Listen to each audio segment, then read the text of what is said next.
Il existe plusieurs indicateurs clés pour mesurer les résultats d'une campagne d'influence. Online, dans un premier temps, pour évaluer la notoriété des contenus, on va mesurer la portée, qu'on appelle également reach, qui correspond à toutes les personnes qui ont été exposées à un contenu.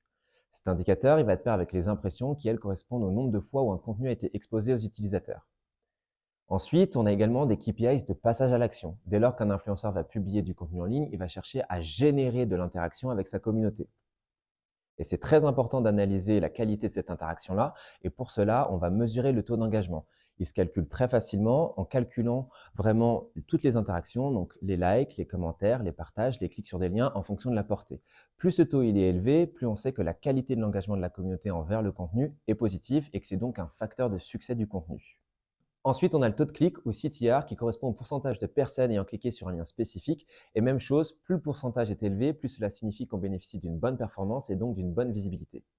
Enfin, pour mesurer la conversion et pour déterminer si notre campagne d'influence a un impact sur le comportement des utilisateurs, on va calculer 3 KPIs.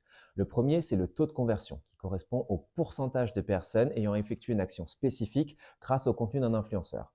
Ensuite, on a l'impact vente, qui correspond au nombre de ventes totales générées en e-shop ou en magasin à l'issue d'une campagne.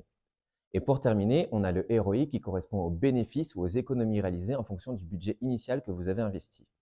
Ces KPIs, ils peuvent être calculés en interne ou à l'aide d'un prestataire externe. Et comme pour toute action marketing, il est très important de les comprendre, de les interpréter pour pouvoir optimiser vos actions en cours et celles à venir. T'as nettoyé la lentille? Non, tu me transformes de fond.